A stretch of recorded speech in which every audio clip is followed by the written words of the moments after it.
So the series is called Keeping It Contemporary. Okay. What is real? What is real? Today we are interviewing our good friend Monkey at Ravens Point's Tattoo and Art Gallery in Maryville, Indiana. Introduce yourself, Mr. Monk. All right, cool. So my name is Monk. I stab people for a living. I've been doing it for 6 years now. I'm one of the owners of Ravens Point Tattoo in Maryville, Indiana. And yeah. Speak on it being the first tattoo shop in Maryville. Yeah, so there have been a lot of shops that have kind of definitely danced around the area, and I know a lot of shops have tried to open in Maryville, and they've had a hard time. I think part of that was just kind of had to do with the old school tattoo culture. So not a lot of people that aren't from the area necessarily know, but the whole tattoo scene kind of started out here with Roy Boy. It's kind of like the godfather of tattooing kind of in this area, you know what I mean? He kind of started it. And Maryville just had an ordinance against it because, you know, Roy Boy was pretty rough and tumble. He had like tigers, you know, alligators, bikers, you know, there were shootings and shit like that. So it was pretty much like his shop was like the Wild West of tattooing. And so Maryville, as far as I understand, they had the ordinance placed because they didn't want any of that going on necessarily in their city. And I managed to convince them that, you know, that's not really what we were about. That's not what we're about. You know, I'm pretty much just about doing the art and making sure that my clients are happy, that they love their pieces, and that I get to be a part of their journey while we tattoo. You know, so I like hearing people's stories. I like getting to meet people from all walks of life, and just kind of taking that energy, man. I kind of get to travel without necessarily having to travel, so it's kind of nice. So in meeting other people, you get their stories, you get their, you know, their life experiences. Oh yeah, definitely. I mean, you know, I've had everything from, you know, parents that have lost children to, you know, doctors to, you know, just regular blue collar workers that, you know, like truck drivers and stuff like that. You know, tattoos are really cool in that sense. They're kind of like a universal unifier. It doesn't really matter what walk of life you're from or who you are or, you know, where you were born. Tattoos kind of unify us in that sense, where it is an awesome way for you to be able to tell your story regardless of whatever it may be, through pictures that you know, get to decorate on your body. And it might kind of sound like tattoo woo-woo too, but that's what I call it, like woo-woo. But no, man, I think that it's really cool because when I tattoo, I definitely feel like I take on the energy of that person. I take a part of them with me, and in tattooing them, they're taking a part of me with them as well. And I just think that that's, you know, as an artist in general, I don't think that there's a bigger compliment that someone can give you other than wearing, you know, your work on their body till essentially they're in the grave.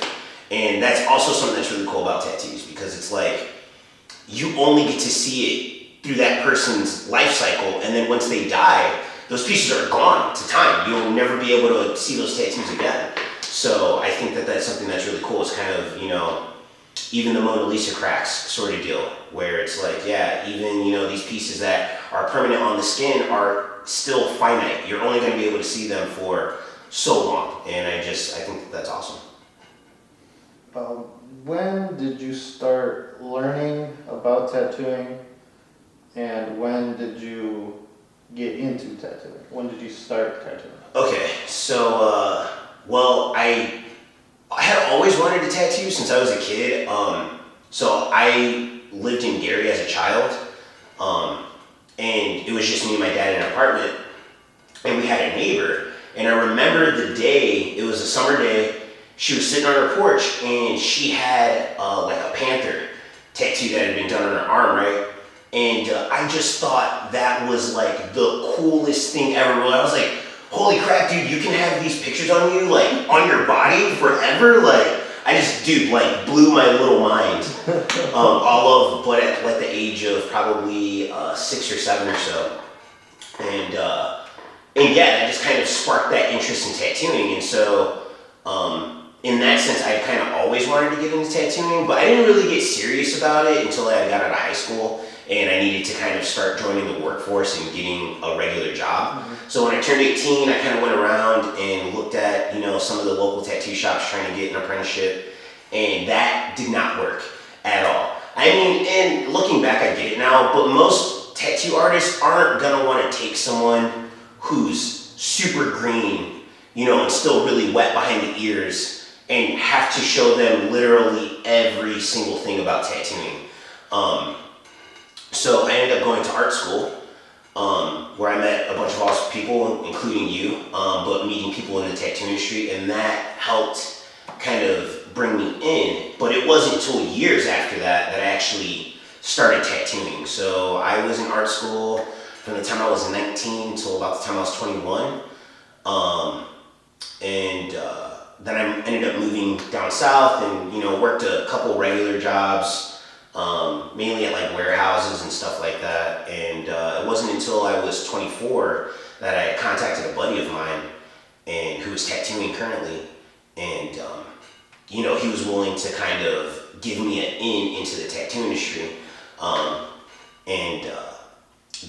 That pretty much was my in. But leading up to that point, I had always been studying tattoos. Even back in the day, like I remember like scouring the internet and YouTube for like blogs. So this is back in like 2014. So the tattoo, right, the information that was out there for tattooing was super limited, dude. I'm talking like, you had like a couple of old school tattooers kind of maybe with like 4 or 5 videos out.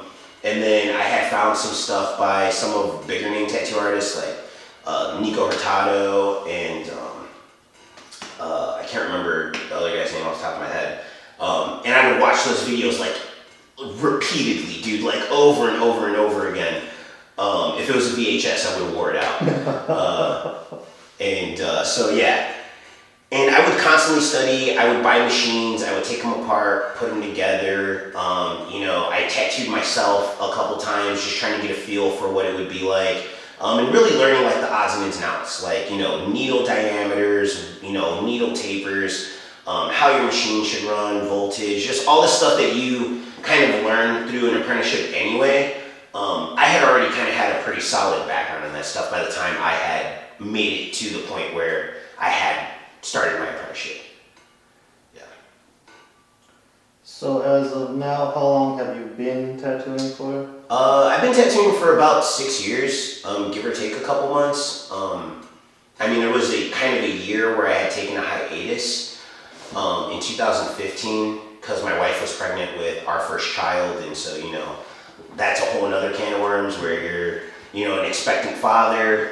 You think like you're gonna have to do all these things, get a house, white picket fence, all the good shit. And so that kind of made me switch gears from tattooing, and I ended up getting another job with making industrial lights, joining the electricians union or whatever, doing that whole thing. And I did that for about a year until I literally had enough. And I was like, I am going to dedicate myself to tattooing, and here I am now. In speaking with you about what you've been taking on with running a business, a tattoo business, I see the passion you speak on when it comes to tattoos, to machines, to the people, to the culture. And you are trying to change the attitude behind, or the stigma, I would say, behind the tattoo industry. And it's not just a bunch of biker guys, gangster dudes. It's the working mom. It's her daughter. Right. It's their kids. It's there's a new generation that are just getting tattooed, for symbolism, for their pleasures, right? Yeah. And for their memories. In working with a new generation of clients. Yeah. Do you see a different attitude towards tattoos now? Oh, definitely. Yeah, it's nothing like, when I think about, my dad's era or, my parents' era, my tias and my tios and all that stuff. To them, if you were tattooed, you were either gonna, either you were in a gang selling drugs, especially with them being traditional Hispanics and that whole connotation where, for a lot of Hispanics and people that may not know the culture, the only people that most traditional Mexicans that have come from Mexico that were born there, their exposure to people with tattoos are literally gangsters and cartel members. There's not your average person does not go and get tattoos, and so with that, hold on real quick. No worries. Okay, but yeah, with that, just even having. Mentioning tattoos. I remember like when I even would bring up tattoos or bring up like wanting to get tattoos. That's like, dude, my parents were definitely against it. They were like, you're gonna fuck up your life. You're never gonna be able to get a normal regular job. And then I was like, haha, joke's on you because I never wanted a regular job anyway. But the stigma's definitely changed, man. I mean, I see everyone from, that are in the medical field to people that are in banking to, like I said, like you were saying, regular soccer moms that, just want to do something in expression of their motherhood. I mean, the door, or essentially the floodgates have been open to tattoos now. I think now it's even rarer to come across someone who doesn't have tattoos versus coming across someone that has someone. It's almost become like a rite of passage now. Or like you turn 18 and like what's one of the first things you're gonna go out and do? Probably gonna go get a tattoo, you know what I mean? And kind of give that little bit of rebellion to your parents and do that. So yeah, it's definitely the culture has changed. It's not about the only place that you're getting tattoos. It's not about prison. It's not about necessarily military anymore. It's not about like the old school Sailor Jerry tattoos where, those tattoos had a lot of significance for those people because you can only get certain tattoos depending on what you had done in your service. Like if you had actually traveled all 7 seas, there was a tattoo for that. If you had actually been to this port, there was a tattoo for that. Whereas, now it's more about expressionism and telling your story. There are people that get minimalistic tattoos. There are people that just get script, for their favorite Bible verse. There are people that get it in commemoration of the places that they've traveled. And then there are people that just get them because they look cool. I would probably be the latter in that sense. I just think tattoos are awesome. I think that having a painted body where it's just some images that you love, that you truly enjoy as a person, I'm down with that, man. I mean, I have a fat unicorn tattoo for that reason. It's just shout out to the fat unicorns. Yeah, shout out to the fat unicorns, man. Fat unicorns out there in the world, definitely. Okay, so tattooing can be very serious, yes, when it comes to hygiene, being clean. You're working on someone else for forever, right? Right. But what are the more lighter sense of tattooing? Like what's the more joyful side of that? I mean, the most joyful side of tattooing is just being creative. So, even looking now where, I look at tattooing now where it's like it used to be kind of like the music industry where there were specific genres. It was either rap or metal or country, and it was pretty much locked into those genres. Whereas like now, I feel like it's kind of doing the same thing that the music industry is doing, where you kind of have touches of everything and nothing's really off the table. If you can think of it, if you can figure out how to translate it to skin, then essentially you can do it. It doesn't really need to fall into these specific categories anymore of hyperrealism or traditional tattooing, or you can do a blend of it all. There used to be a lot of times where like people used to be like, oh, well, if I have black and gray, I'm only going to do black and gray. And if you have color, then you're only going to, finish your sleeve or your arm out in color. Whereas like now, you can just do a blend of it all. It doesn't have to just be black and gray. It doesn't just have to be color. It doesn't just have to be traditional or realism. You can do it all, and that's what I love about it, is there's just constant room to grow. Even on my own tattoo journey, you know, I see where I like to be, where I want to grow as an artist and, you know, be able to incorporate all these different styles of tattooing. And in your growth as an artist and as a creative entrepreneur, you would say, because you own this business. Yeah. What hats do you have to wear? Because you know you're not just a tattoo artist. Right. You know you run this business. What else would you call yourself as far as business owner and tattoo artist? I mean, well, in that sense, I like to think of tattoo shops kind of as like ships. So when you think back to like old school, right? Yeah. So so essentially, you have the captain of the ship, and then you have your first mate, and you have your the people that are part of your crew. And I think everyone plays a role. You can't sail a ship by yourself. You need someone that's going to be able to steer the ship, someone that's going to be looking out, someone that's going to be navigating. So you have all these different moving parts in your ship, and I think that that's kind of essentially, if you have to wear a bunch of different hats, those are the different hats you have to wear. You have to be responsive to your crew. So you have to understand the dichotomy between the people that are on the ship with you and whether or not they're happy. Because if the captain's the only one that's happy and the rest of the crew is miserable, well, that's not a ship that very many people are going to want to stay on for long. And so in that sense, and you also have to be a people person.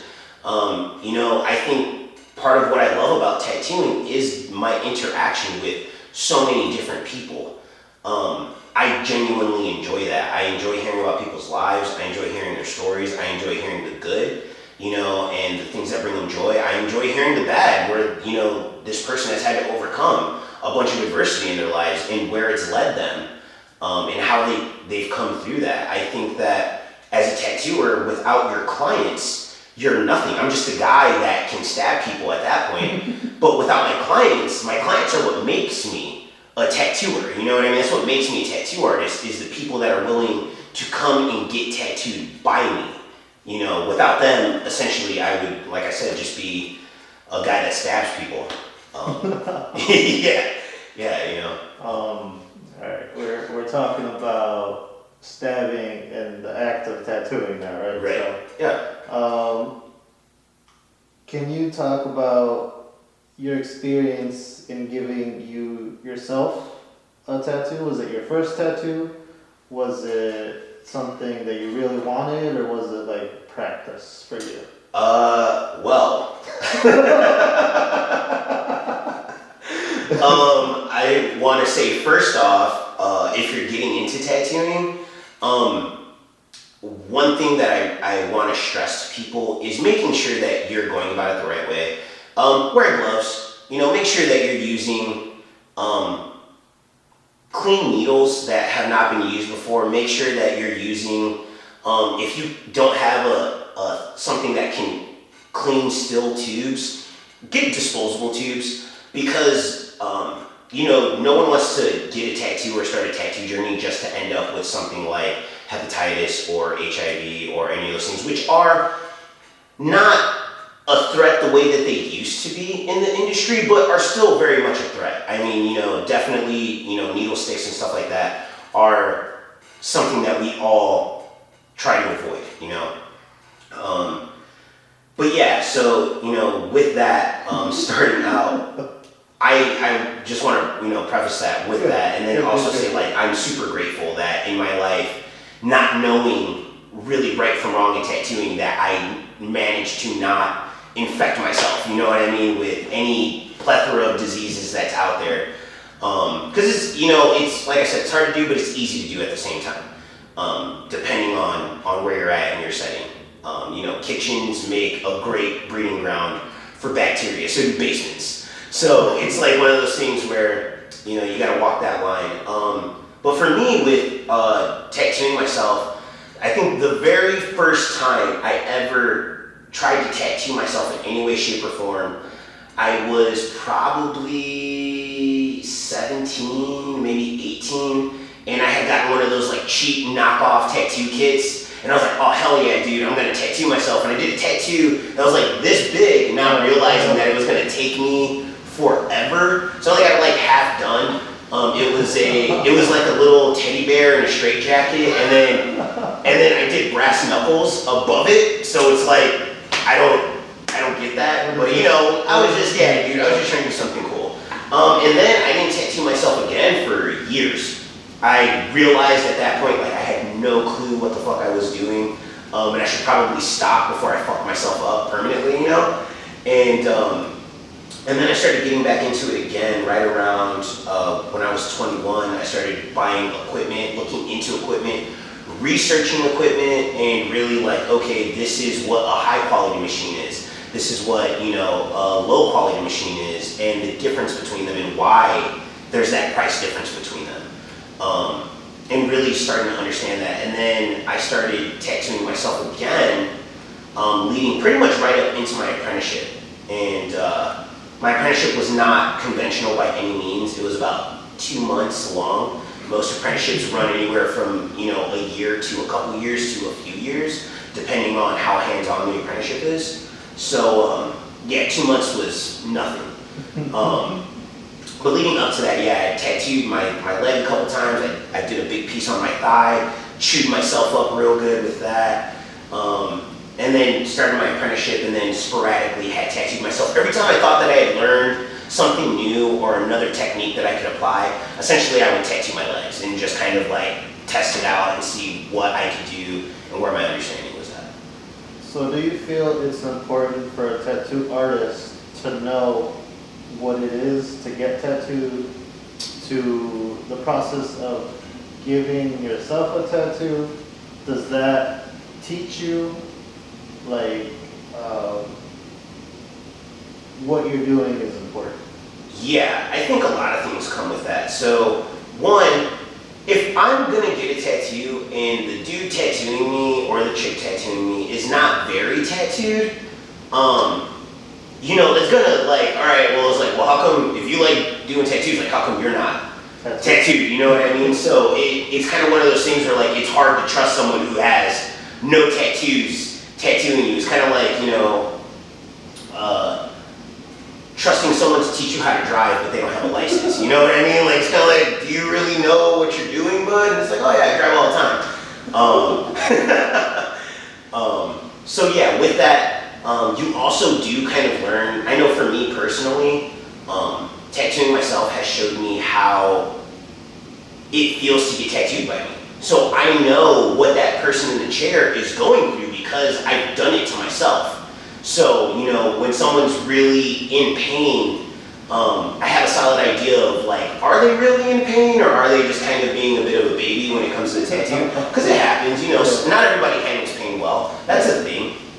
Some handle it better than others, and sometimes, yeah, people are a little bit more babyish about it. And then you have people that, you know, are sitting there and they're like, oh yeah, I could do this all day, and you're like, all right, cool. You know kind of what you're putting that person through. So when I'm doing, you know, when I'm lining a tattoo, I know what that person's feeling. When I'm shading in a tattoo, whether it be black and gray or color, I know what that person's feeling and what they're going through, because I know what I'm doing to myself. And then with that also, tattooing yourself is hard because it's different when you're in the chair and someone's tattooing you and you're feeling that pain. But when you're tattooing yourself, you're causing that pain. You know, so it's kind of like one of those things where you're like, oh, like, I could turn this off. Right, I can stop doing this at any time I wanted to, but you're not. You know, you're gonna go ahead and finish the tattoo. So yeah, it's definitely one of those things where you just kind of, you know, you learn a lot about yourself, about your process. You know, when I talk to someone else who tattoos or who's in the industry, and you know, we're exchanging stories of tattooing ourselves, that's kind of like a thing. I think most tattooers you talk to have tattooed themselves at some point or another. And even just people that are into tattoos have probably tried to tattoo themselves at one point or another. It's just kind of one of those things, to me, that feels almost kind of like a rite of passage. Mm-hmm. You know, like if you're starting this tattoo journey, depending on how serious about it you really are you willing to kind of give up your own flesh, your own skin, in pursuit of tattoos. You know, like how much does it really mean to you? Like, oh, well, I really want it, but not enough to actually tattoo myself. Or it's like, dude, you know, if I could tattoo my whole body, I probably would. And in this case, it's just hard to get back. Right? Yeah. But if I could, I would. If I could just take my back off and do it myself, I would. You know. So it's definitely one of those things. Yeah. So I think tattooing yourself is not necessary per se, but I do think that what you learn from tattooing yourself is something that you kind of can't really get from anywhere else. You can tattoo fake skin all you want to, but you're never really gonna know what you're doing to someone else unless you do it to yourself as well. You know, so yeah, I think that there's lessons to be learned from that. Like I said, not necessary, but invaluable lesson you can learn from it.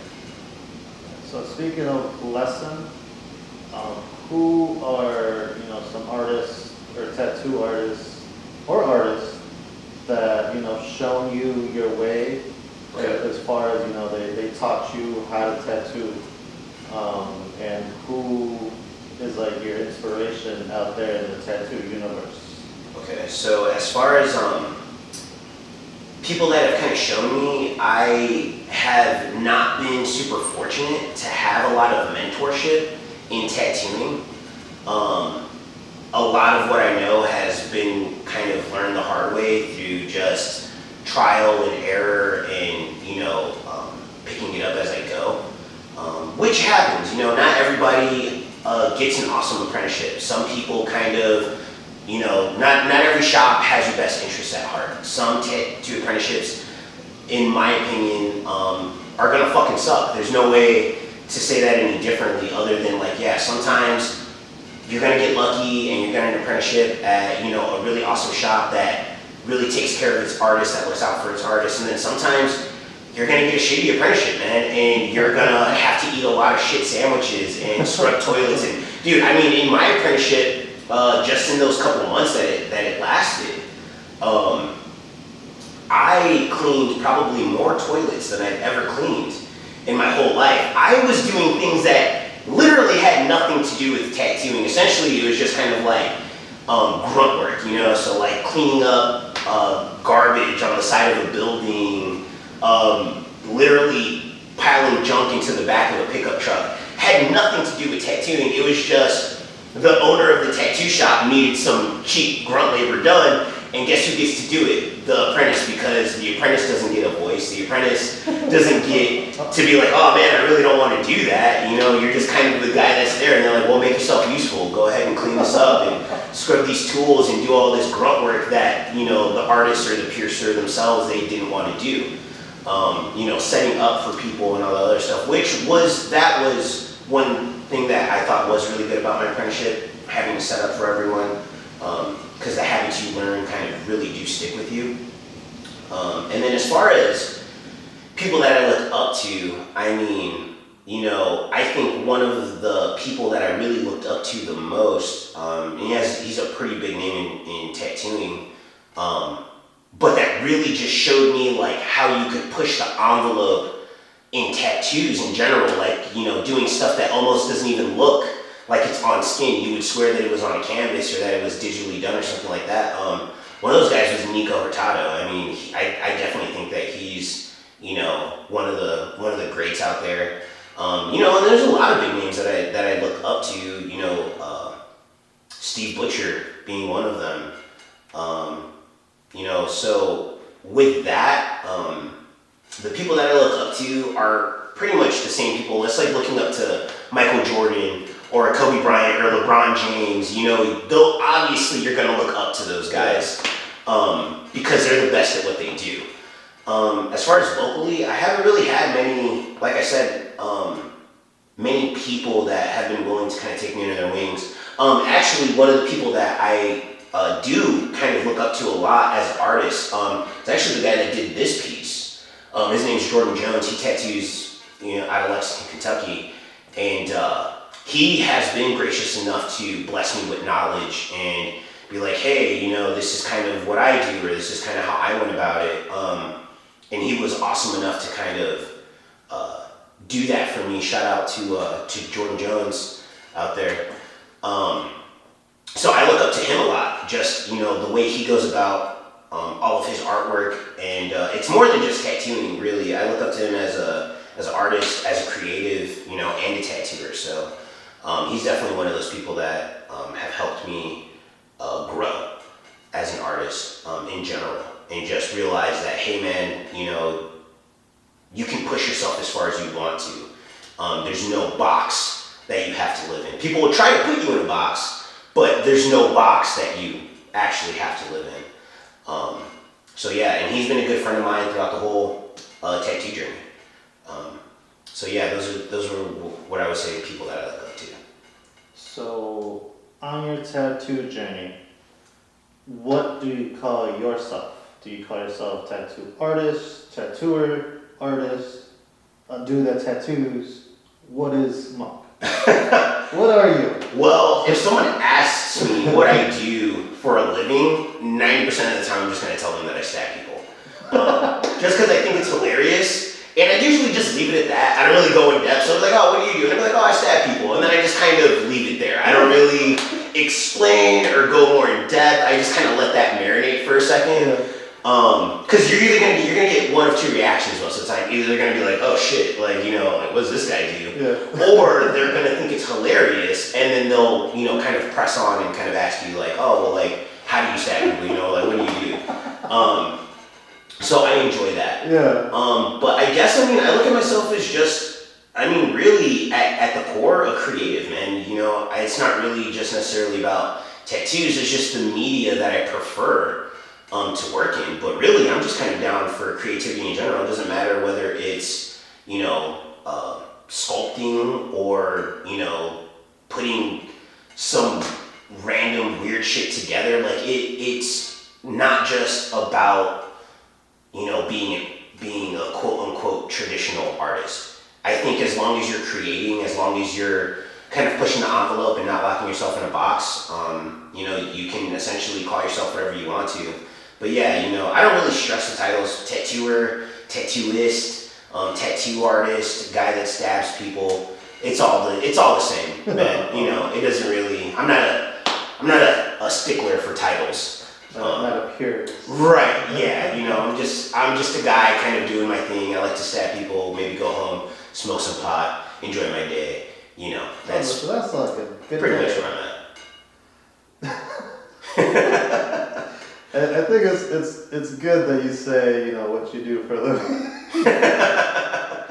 It's like a greeting card or a business card. I'm a professional stabber. Yeah. I stab people when they pay me for it. I think that's a good portrayal of like the tattoo industry. It's like kind of ball busty, very friendly, creative. I feel like if you're not creative, why do you want to be in this? It's hard to come up with ideas to put on people's bodies. Right. And when people tell you, I want this and this and this, it seems confusing, but you have to puzzle it together if you can. Yeah. You have to be creative in putting that together. Yeah, I think personally, if you want to see a unhappy tattoo artist, put them in a box. Put them in a box, and I guarantee you that you will find that makes them very unhappy. I think in order to really be creative, you kind of can't have things that are off limits. You can't be afraid to experiment with this or that, or come up with cool ideas, or do something that kind of has never been done before. I think all those things are kind of important on, not just being a tattoo artist, but just being an artist or a creative in general. You take inspiration from everywhere. It doesn't matter where it comes from. You just kind of feel the flow of it all. You look at a wall and be like, man, that wall's doing something, bro. Yeah, whatever that wall's about. I don't know what it's about, but it's inspiring. Yeah. So yeah. As someone that stabs someone for a living, how do you, style-wise, how do you like to, do your thing?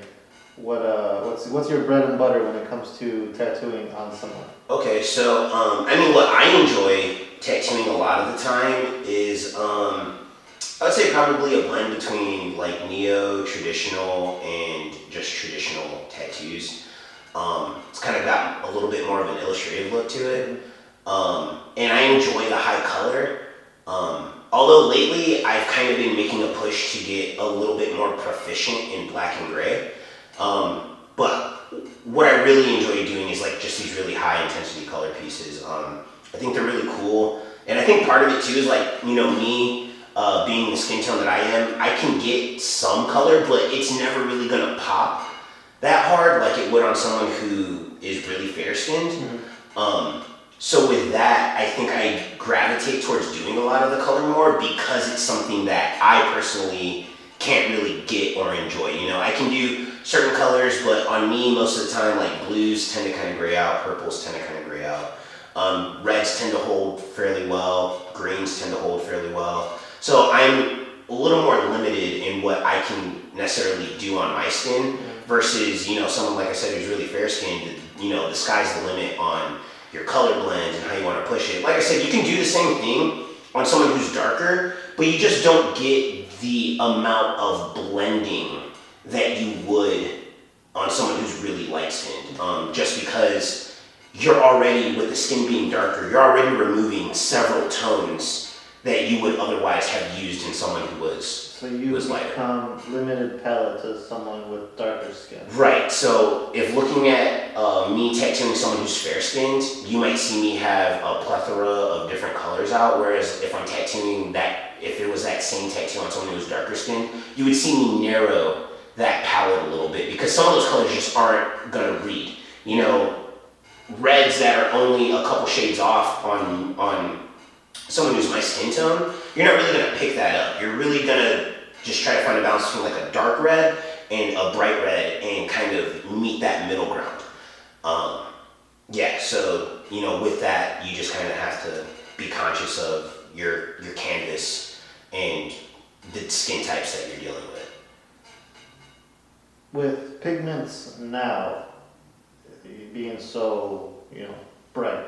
Right. And able to be so bright, and they're, you know, coming out with new colors. All the time. Yeah, now they're coming out with new colors all the time. Do you see pigment changing in the future for people with darker skin? Like, would it read better? Well, I'm not super hard into the ink game of it. I pretty much just find, you know, the colors and the brands that I like and just kind of run with that. So it's kind of trial and error. I'll buy colors and I'll be like, yeah, you know, sometimes you'll get the color, you'll put it on the skin, and then it's a completely different color than you thought it was going to be once it reads on the skin. So, you know, you could have two colors like magenta. You know, magenta from this brand and magenta from this brand, when you actually put them in the skin, they will be still two separate colors. But as far as like, yeah, the innovation with inks, I mean, the tattoo industry is literally evolving day by day. Every single day, people are pushing the envelope. And I think that that's going to happen with anything, or with any industry where you have a bunch of creative people working in it. They're just going to try to find ways to tweak shit and, you know, push this here, maybe get rid of that. But yeah, with darker skin, I think the issue with inks and darker skin and what kind of stifles the innovation on that, even though there are people that are constantly pushing it, are I think what people don't understand is when you are looking at a tattoo, you're actually looking through the skin. You're not looking at it on top of it like a temporary tattoo would be on top of the skin.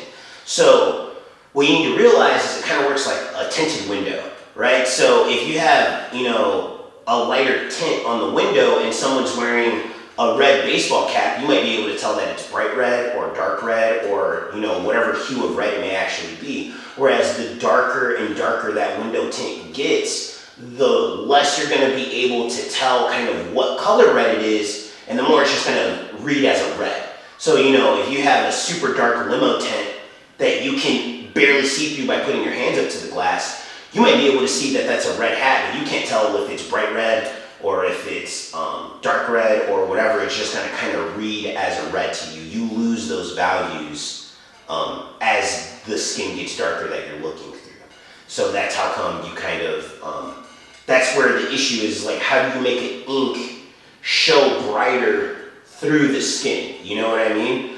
And you know, there's a couple theories on it, on what you could do. You know, some people think going with a more pastel-like color can help. Some people think, muted tones are kind of the way to go on that. It's really just going to come down to you as an artist and how you figure out how to work the skin. Because we all figure it out a different way. Everyone learns to make marks on the skin, but everyone has their own way of doing it. So, it doesn't matter if I've been tattooing with the same person my whole journey in tattooing. We're still going to have two different ways on how we find it works for us. And I think that's just kind of how the industry goes. Just like with art, man. I mean, you can watch someone paint all day, but the way that you go about it might be completely different. But you guys can get very similar results or very similar effects, just, two completely different ways.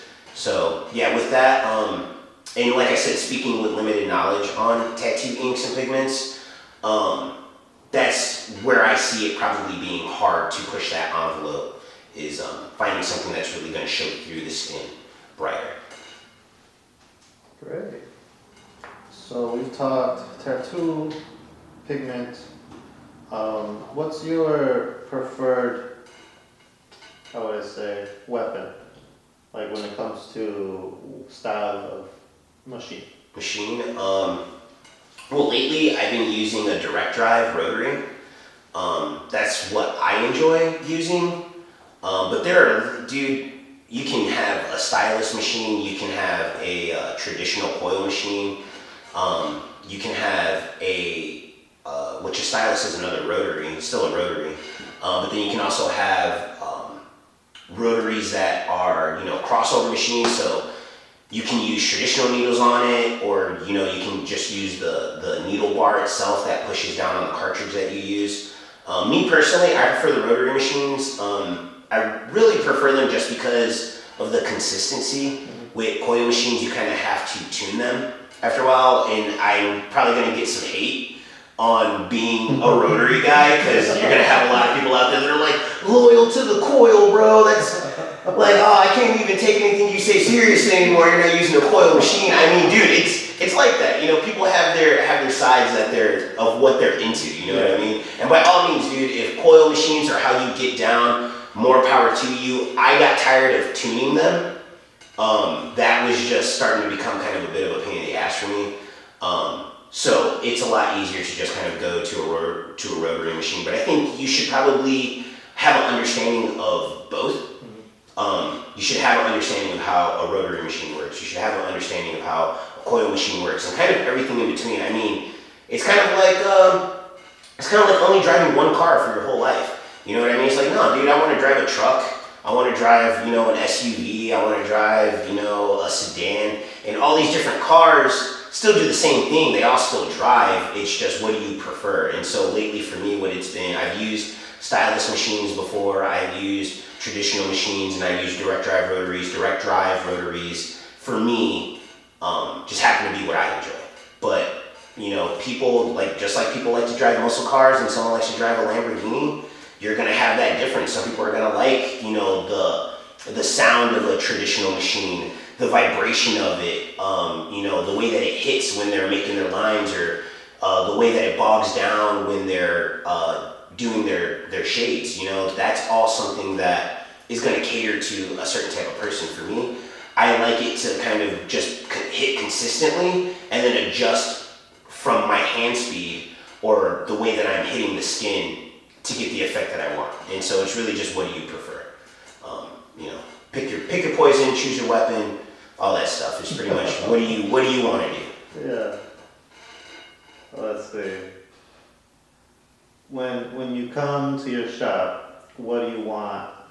Or when people come to your shop, right? When clients come to your shop, what do you want them to get from the experience of Raven's Point tattoo? That's a good question, man. I guess what I really hope people get from Raven's Point is just kind of a piece of myself. You know what I mean? And I really just hope that they have a good experience, man. I want people to come in and just enjoy themselves. Have this be a place where they can chill, where they can, kind of like feel like a home away from home.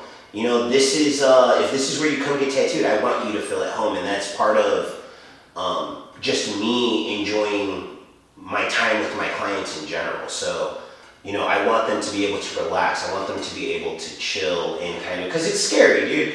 I mean, if you're gonna look at it like this, you walk into a building and you're talking to a guy that you don't know, and this guy is going to put a mark on your body that essentially will last you for your whole life. You don't want to feel like this dude doesn't really, you know, give a fuck about you, or you don't want to feel like you're just another person walking through the door. I mean, for me personally, I try to remember what it's like to be on the other side of that counter, you know, when you walk into a tattoo shop. Because I remember, you know, the first time I walked into a tattoo shop, dude, there was all types of feelings that I was having. I was excited, I was nervous, I didn't want to ask any stupid questions, I didn't want to make the artist upset, you know, like all these things that you think about. Whereas like me, when I'm tattooing, like none of those things cross my mind when someone comes in. I don't think that their questions are dumb. I don't think that, you know, like I'm not trying to scare them. It's essentially, I just want to, you know, spend some time with you and then have you tell me your story. Have you tell me the reason behind the tattoo that you're getting. And what inspired you to do that. Or if it's a memorial piece, you know, talk about the person that you've lost. I really enjoy that. So like, especially the memorial tattoos, when someone comes in and they're getting a memorial in, you know, remembrance of, you know, the person that they lost and they're grieving, to me, that's super awesome. I get to be a part of that grieving process. I get to be a part of that healing, you know, where it's like, okay, we're making our peace with this person no longer being in our lives, but still there's things that we can do in remembrance of them that keep their spirit or their soul or their story or legend, whatever you want to call it, alive. Whether it be on your skin or even now I know of that person. Now that person has touched my life, even though we've never met, even though I've never seen them and I might not know what they look like, I get to be a part of that. And you know, it doesn't always work out, man. I mean, there's definitely times where people have had ideas and I'm like, that idea is probably not gonna work, or that's not something that I necessarily would be interested in doing. And sometimes it happens, man. I mean, that's why there's a plethora of tattoo artists out there, is because you're gonna have people that, you know, you're gonna vibe with and that you're gonna feel good about, and then you're gonna have people that you're not. I mean, for as personable as I like to think I am, I'm sure not everyone likes me. You know what I mean? Like, even though I like to think I'm pretty chill and, you know, I'm a pretty friendly dude, some people are just not gonna vibe with that the same way. Or, you know, they might mistake something that I say or however, and then you just might be like, yeah, that's not the dude that I want to tattoo, and that's why there's plenty of artists out there. But for the most part, man, I try to find that good mesh with my clients between, you know, being creative and doing what they want to do, you know, and taking what's in their imagination, taking what's in my imagination, and kind of interpreting the two and finding something that we both really enjoy and something that we're happy with.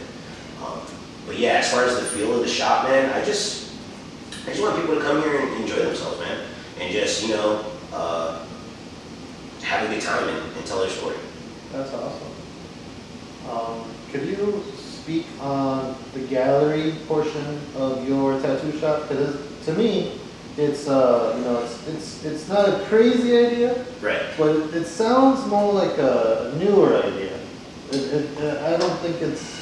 Yeah, I think maybe focusing on the gallery side might be a bit more of a different idea. I wouldn't necessarily say newer. But most tattoo shops that you walk into are essentially art galleries. I mean, it's rare that I walked into a tattoo shop and they had like nothing on the walls, right? I mean, most tattoo shops are gonna kind of accumulate what I like to call, I guess, personality through the artists that are there, through the amount of time that people have spent in the building. They're just going to kind of start taking on a life and a personality of the people that are there. But yeah, focusing on the gallery side, really what we wanted to do was kind of find a place where artists that are not necessarily in the tattoo industry per se can still find exposure, because it's all art. And that's really, I guess, what I'm about, is pushing art. I feel like, you know, schools have kind of done away with a lot of art programs. There's not as many after-school art programs as I think that there should be. And people kind of don't understand how art affects their daily life. Like everything that you've ever seen in your whole life, has an artist had to render that, had to kind of come up with that, had to map out how you're gonna, from your door to your dinner plate to, the building that you're in. Someone had to draw that up. That didn't just exist one day. So putting that emphasis on art, and then also having a place where people can market themselves, market their art, and then we, as part of the community that we're in, which is Maryville, we can give back. So all the art that we sell, we collect a commission on, and our commission is donated to charity.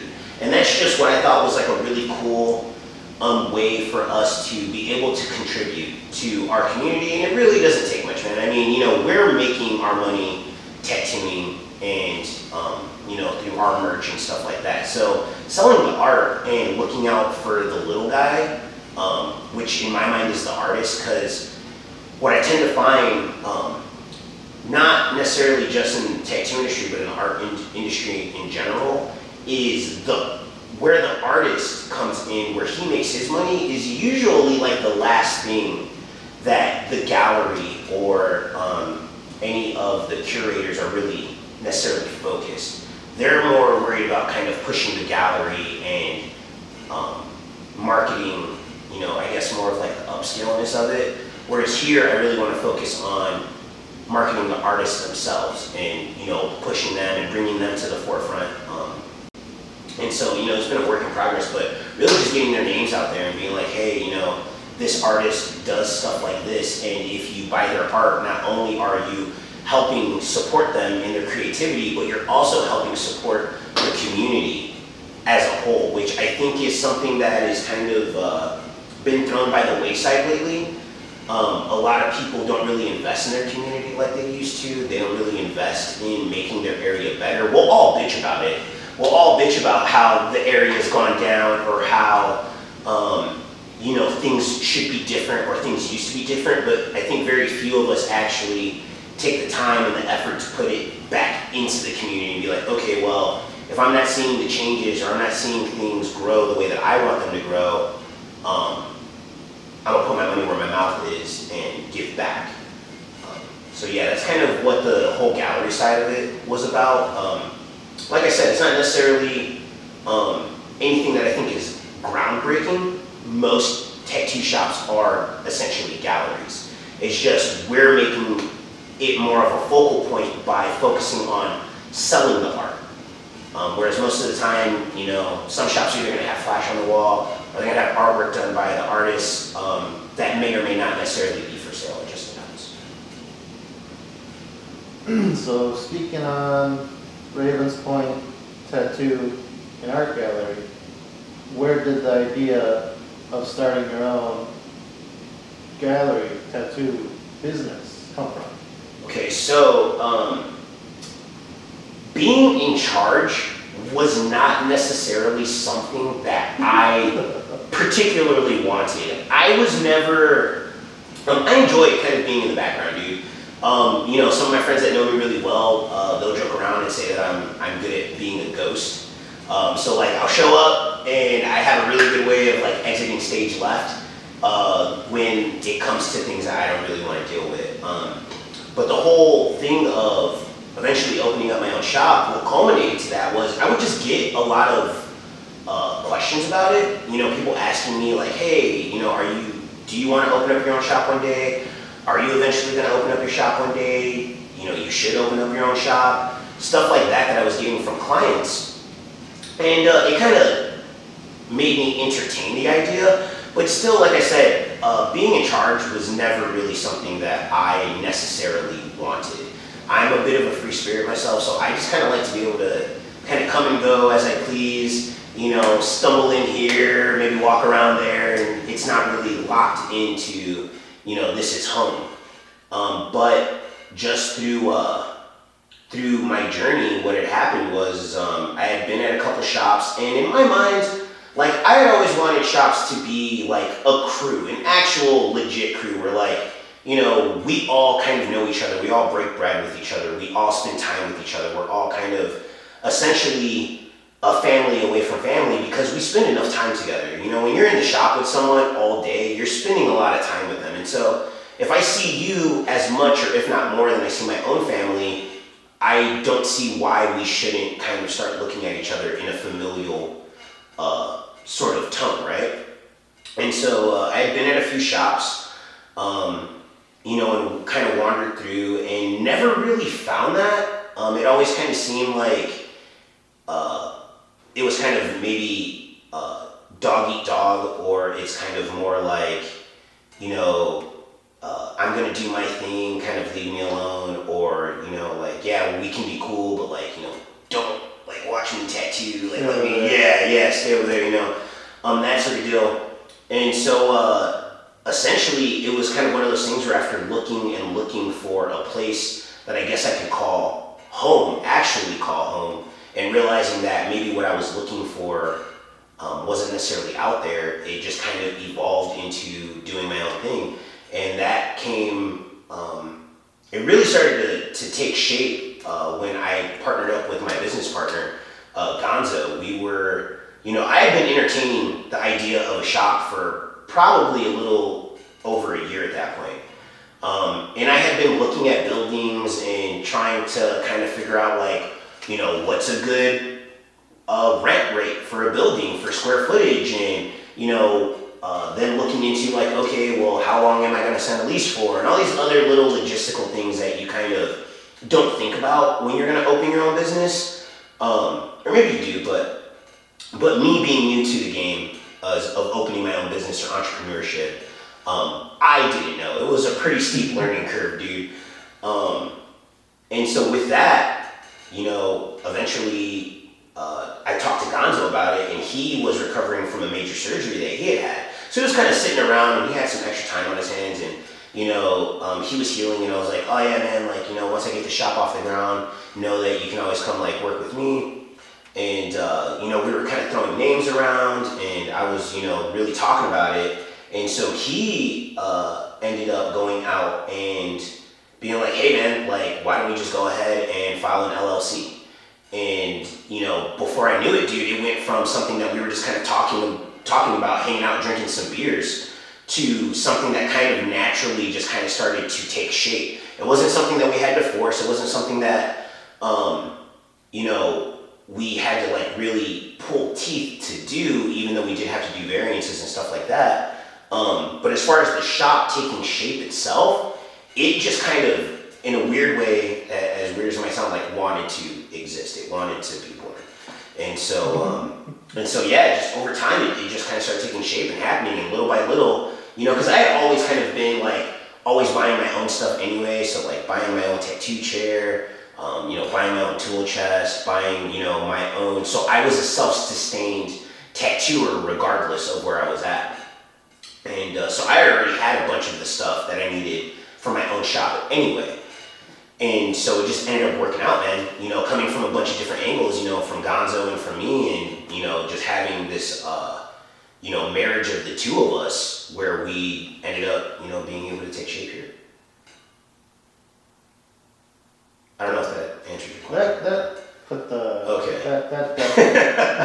Yeah, I was like, I don't know if I really answered what you were asking, but I, tried, Dude, you did phenomenal, and maybe we should get it there. I think this was great. Yeah. I mean, I had a lot of fun, man. Talking about it. So I'm gonna do a bit of, I guess, a shameless plug. Shameless plug for you guys. So, like I said, I'm Monk. I'm the owner and head tattooer here at Ravens Point Tattoo. We're located in Maryville, Indiana, right off of Broadway and Route 30. We're open Tuesday through Saturday, noon to 8, and feel free to get a hold of us for any questions or comments at ravenspointtattoo@gmail.com. You can also find us on our website at ravenspointtattoo.com. And feel free to, shoot over any inquiries or questions that you may have. I'm never afraid to answer questions. I'll get people that come in and they're like, well, I don't want to keep asking. I was like, dude, ask away. And yeah, come pay us a visit. We're getting art in on a constant basis. And we have some new merch that's going to be coming out pretty soon. So yeah, definitely come in, talk to us about some tattoos. talk to us about some artwork or talk to us about some merch, you know, and anything else in between. So yeah. So come talk to us at Ravens Point Tattoo. This has been a segment of Keeping It Contemporary with What Is Real, my boy Monkey. Oh, it's a pleasure, man. Thank you. Thank you. And you guys take it easy out there.